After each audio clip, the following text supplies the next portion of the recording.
Hey y'all, it's Kate, Kate's Garden Chicken and Cat Rambles. What are you doing? So, I'm going to take a last walk around the yard. The boys have been sitting out here by my chair, saying goodbye to the roses in the memory garden. You can tell there's no lilies back there. I dug them all up. A few last minute holdout wildflowers. Oh, I'm going to go grab some 4 o'clock seeds for my neighbor, because I think I've already boxed mine up. Black vulture. Paul, here comes another one. Oh, yeah. Paul, I guess when he came, oh my gosh, there's 4 of them. Anyway, I'm gonna miss those guys too. I guess when he came back, the day before yesterday, he walked back to the yard from wherever he was walking from, and he, one of the black vultures was just sitting in the yard beside Laddie, like, hey dude. I'm like, oh, is that his girlfriend? I bet her daddy won't like that. So the volunteer pumpkin patch is looking a wee bit sad.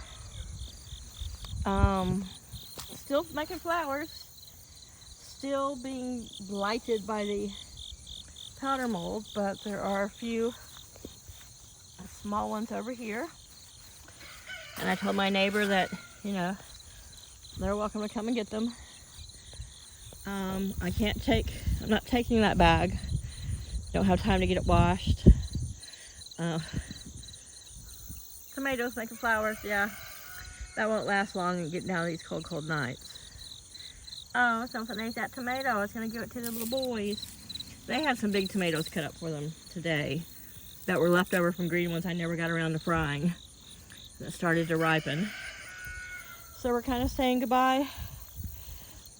I'm almost scared to step in there, but I'm sure there's no snakes with as many cats that are around here. So I'm just looking for, ooh, something's been eaten on that one. Yuck. Edible little cherry tomatoes for my boys. Green stalk is gone. You see it over there stacked up. It's been washed out, dried. And hey, Cosmo. Paul's been there laying around texting. I'm like, it's a nice day. You should be out here sitting in the lawn chair watching your boys chase off robins. And come over here, boys. Come on.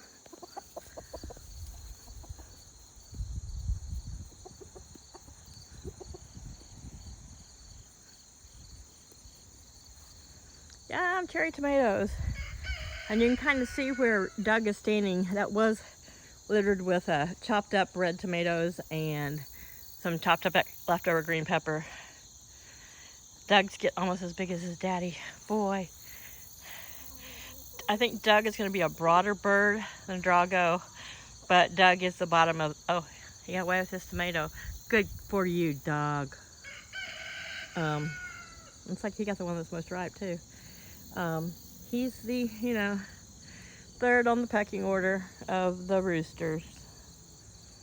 And I told Paul to keep trying to, if he ever gets off the couch, puts down his fucking phone, see if he can't get Laddie to join the boys. But so he, if not, I told him then these cold nights, you're gonna have to bring Laddie in, let him in the house, and then that front porch where Chaos's heated bed will be, so that, you know, they can be in there and totally out of the wind and rain, and he can get down and snuggle with Chaos. I've caught them out here sitting down before earlier today, and they were right there by the rose bushes where I was just pointing, and over there, side by side.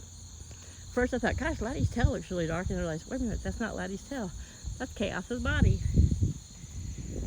So, if I can squeeze in my garden weasel and my Fisker's tool, I will. If I can't, I'll take them next door to my neighbor.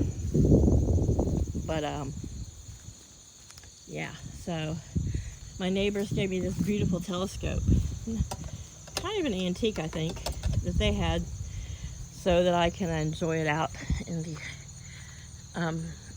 the open areas and see the night sky in Oklahoma, because here there's just so much light pollution. So we're just walking down to maybe gather a few 4 o'clock seeds. Well, not maybe, but I'm going to gather some 4 o'clock seeds for my neighbors and watch my boys. And so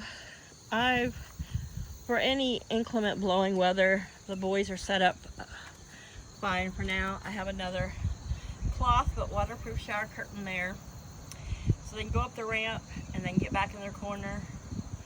Their heat lamp is mounted so that if it gets cold this winter, Paul can turn it on or not. I just didn't want to have to try to tell him where to position it and all that shit. Long distance. It's about time to be turning off their fan, so I'm going to go in there and do that now. I'm trying not to step in any poo. And let him know that this plug here can be run over to here to the triple splitter thing, and then the heated water bowl can be slid down and plugged into it, and the heat lamp if it gets ice cold weather, which, you know, only when it's below freezing and, you know, overnight and during the days. And yeah, they're a little bougie, but they also no longer have 9 hens to all cuddle up with to help keep them warm. And they're out there doing their thing. Look how big those boys are gotten. Like I said, except for the robust tail feathers and, you know, having all their like hackle feathers and the maturity of Cosmo's, you know, saddle feathers and all that, they're almost as big as he is. They're over there snacking. So anyhow, just kind of saying goodbye to everything. I mean, I do have to come back if I can to, you know, rescue Laddie if he's still around, and maybe Paul will cut the tree up by then. I don't know. But yeah, saying goodbye to this wildflower patch, and I have to say, these 4 o'clocks have been knockouts. All right, so I'm gonna make this short because I want to go snuggle with my kitty and my rooster before I go. So I'll see you when we're on the road. Bye, y'all.